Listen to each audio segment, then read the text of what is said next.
आज का आपका वीडियो है ईपीएफ वर्सेज पीपीएफ। ईपीएफ को हम पीएफ बोलते हैं। आप अकाउंट कैसे ओपन करेंगे और पैसा कहाँ पे इन्वेस्ट करेंगे, कितना रेट ऑफ इंटरेस्ट होगा, कितना सिक्योर होगा, इन सभी के बारे में आज का वीडियो है। आप वीडियो अंत तक देखें और कमेंट करके ज़रूर बताएं कि कैसा लगा।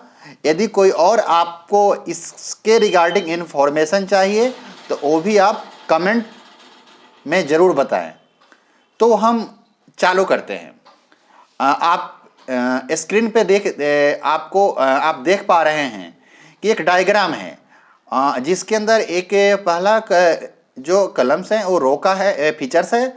सेकंड है ईपीएफ पीएफ का और थर्ड का जो कलम है वो पीपीएफ है।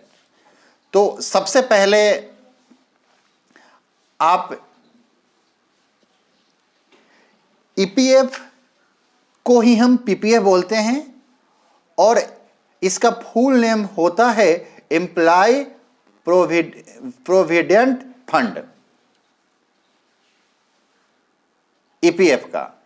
और पीपीएफ का पूरा नाम होता है public provident fund. EPF employ provident fund, आपको नाम से ही मालूम पड़ता है कि यह केवल एम्प्लॉय के लिए होता है। आप किसी कंपनी में काम करते हैं तो ही आप ईपीएफ के लिए एलिजिबल हैं। आप पर्सनल ओपन नहीं करवा सकते हैं। पीपीएफ के नाम से ही मालूम पड़ता है कि पब्लिक प्रोविडेंट फंड, यानी कि कोई भी ओपन करवा सकता है पीपीएफ।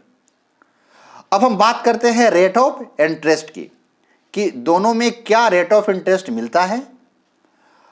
तो ईपीएफ यानी कि पीएफ के अंदर आपको अभी करंट में 8.5% रेट ऑफ इंटरेस्ट एनुअल मिलता है और ये सिक्योर है, इससे कम नहीं होगा इस साल। अब नेक्स्ट ईयर थोड़ा बढ़ भी सकता है, थोड़ा कम हो सकता है। ऐसा नहीं है कि 8.5 है और आपका 4% हो जाए, ऐसा कभी भी नहीं होगा।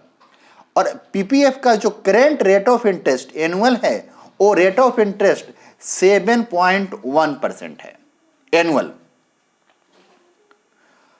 अब इसमें कौन इन्वेस्ट कर सकता है, कौन पैसा लगा सकता है, उसके बारे में बात करते हैं। तो ईपीएफ के अंदर केवल सैलरीड एम्प्लॉय का अकाउंट ही ओपन हो सकता है, वो भी कंपनी को ओपन करती है, आप ओपन नहीं कर सकते हैं। आप जिस कंपनी में काम कर रहे हैं वही कंपनी आपका पीएफ अकाउंट ओपन कर सकती है, दूसरा कोई भी ओपन नहीं कर सकता है। और इसके और भी कंडीशंस हैं। आपकी सैलरी कम से कम 15,000 रुपये होनी चाहिए और जिस कंपनी में आप काम कर रहे हैं उस कंपनी में कम से कम 20 एम्प्लॉय होना चाहिए। ईपीएफ का जो रूल्स, पीएफ का रूल्स है वह मैं बता रहा हूं कि आपकी सैलरी 15,000 से ज्यादा होना चाहिए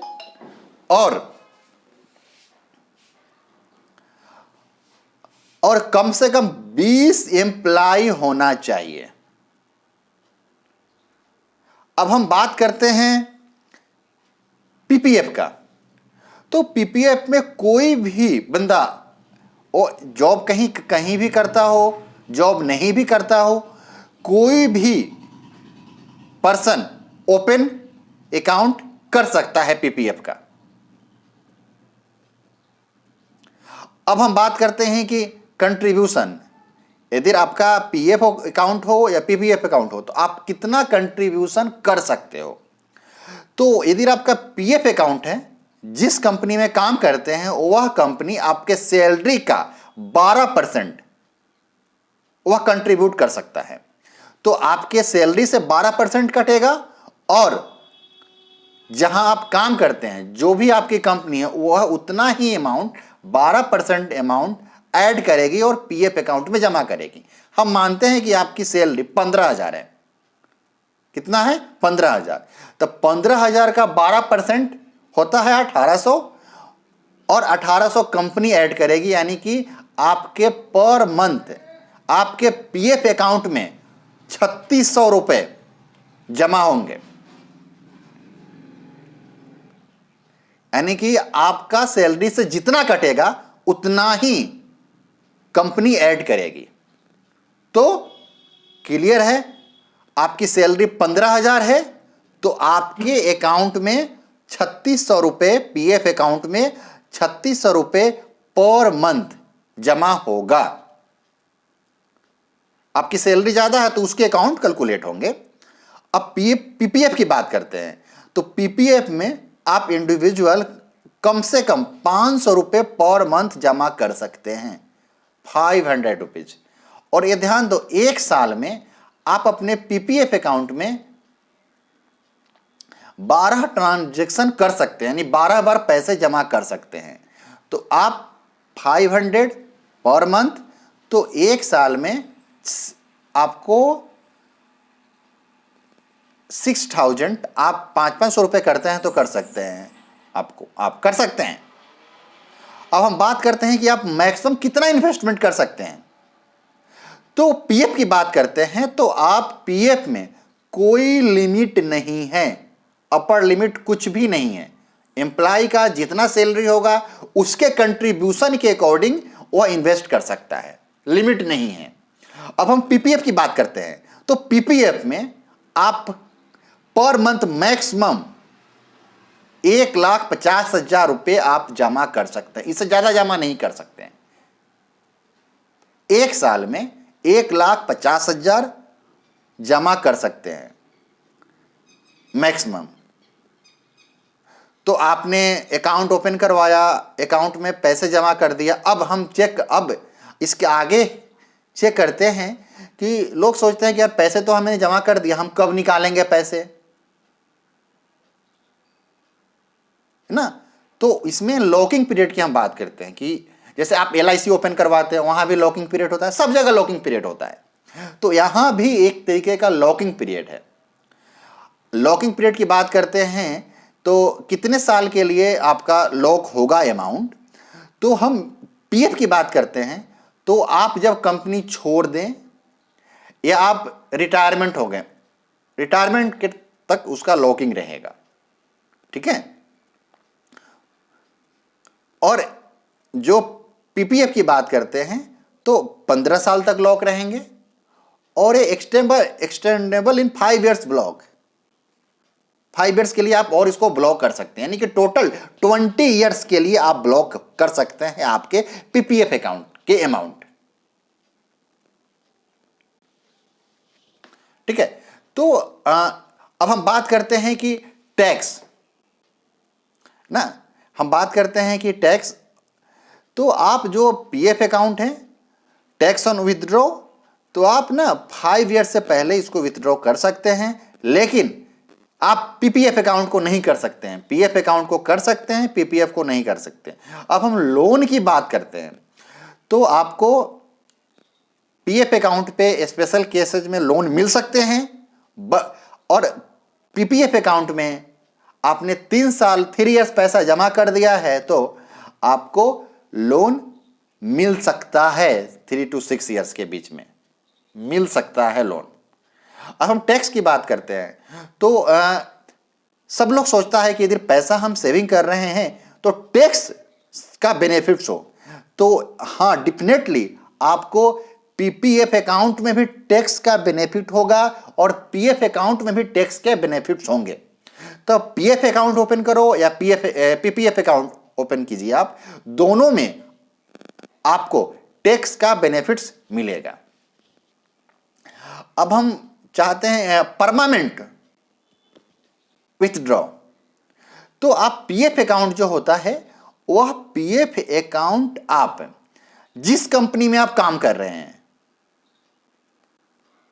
उसके एसोसिएट आपका पीएफ अकाउंट है, तो आपने कंपनी छोड़ दिया, सपोज डेट छोड़ दिया, उसके 2 मंथ्स बाद, 2 महीने बाद आप अपना पीएफ का अमाउंट, पीएफ अकाउंट के जितने भी पैसे हैं कुछ परसेंट छोड़कर आप पैसा विथड्रॉ कर सकते हैं।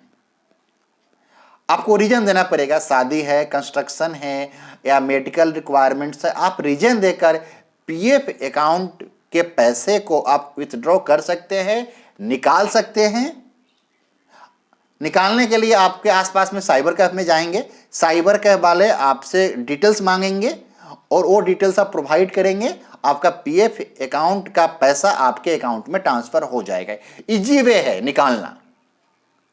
और हम पीपीएफ की बात करते हैं, यदि हमें विथड्रॉ करना है तो आफ्टर 7 ईयर्स के बाद में आप उसको विथड्रॉ कर सकते हैं। पीपीएफ अकाउंट का मैक्सिमम ब्लॉकिंग टाइम है 20 ईयर्स, 15 ईयर्स तो करना ही है, और 5 ईयर्स आप और बढ़ा सकते हैं, बट 7 ईयर्स के बाद में आप उसको विथड्रॉ करवा सकते हैं। अब बात करते हैं कि जो पीएफ अकाउंट है और पीपीएफ अकाउंट है, इसको कौन देखता है, कैसे काम करता है। तो जो पीएफ अकाउंट होता है उसका एक ऑर्गेनाइजेशन है भारत सरकार का, वो हैंडल करती है। उस ऑर्गेनाइजेशन का नाम है employ provident fund organisation, EPFO. और जो पीपीएफ अकाउंट है तो इसको हैंडल करते हैं public bank sector and post office. Okay, अब पीपीएफ अकाउंट आप किसी भी पोस्ट ऑफिस से और बैंक सेक्टर्स से ओपन करवा सकते हैं, किसी भी बैंक में जाकर या किसी भी पोस्ट ऑफिस में जाकर ओपन करवा सकते हैं। अब मानते हैं कि हमने पीपीएफ अकाउंट ओपन करवा लिया, पीएफ अकाउंट कंपनी ने ओपन कर दिया, हमारे पास प्रूफ क्या रहेगा। तो प्रूफ के तौर पे आप जब भी कोई भी कंपनी आपकी पीएफ अकाउंट ओपन करवाएगी तो आपको एक यूएनए नंबर देगी। यूएएन नंबर 12 डिजिट का आइडेंटिफिकेशन नंबर होगा। इस नंबर के बेस पे आप ईपीएफओ के पोर्टल वेबसाइट पे जाकर आप 12 डिजिट का यूएनए नंबर यूज करते हुए और पासवर्ड का उपयोग करते हुए आप लॉगिन करके अपने पासबुक देख सकते हैं, डिटेल्स देख सकते हैं, कितना पैसा जमा है, कितना नहीं जमा है, कब कब कंट्रीब्यूशन हुआ है, आप एवरीथिंग आप चेक कर सकते हैं यूएनए नंबर के द्वारा। तो ये आपका आइडेंटिफिकेशन हुआ, ये आपके प्रूफ हो गए। जब आपने पीपीएफ अकाउंट ओपन करवाया था तो ये भी एक बैंक अकाउंट की तरह होता है, पोस्ट ऑफिस अकाउंट की तरफ होता है। आपको एक अकाउंट नंबर मिलेगा, उस अकाउंट नंबर के बेस पे आप सारा डिटेल्स चेक कर सकते हैं, आपने कब कंट्रीब्यूशन किया था, अभी आपका कितना पैसा बन चुका है, आप कितना रेट ऑफ इंटरेस्ट हमें मिल रहे हैं, है ना। तो ये सारे चीज आप अकाउंट पीपीएफ अकाउंट नंबर के डिटेल से आप चेक कर सकते हैं। अब मैं लास्ट में आपको यह बताना चाहता हूं कि दोनों आप कहां पे पैसा इन्वेस्ट करेंगे। यदि आप किसी कंपनी में काम करते हैं और कंपनी यदि पीएफ अकाउंट आपका ओपन करवाया है तो दिस इज अ गुड। जो जॉब करते हैं उनके लिए पीएफ अकाउंट बेस्ट है, और जो जॉब नहीं करते हैं उनके लिए पीपीएफ अकाउंट बेस्ट है। आपको ये वीडियो कैसा लगा आप जरूर बताएं कमेंट बॉक्स में। यदि आपको पीएफ और पीपीएफ अकाउंट से रिलेटेड कुछ भी पूछना हो, किसी भी तरीके का क्यूरीज हो, तो आप हमें कमेंट बॉक्स में जरूर बताएं और मैं आपको रिप्लाई जरूर दूंगा। धन्यवाद।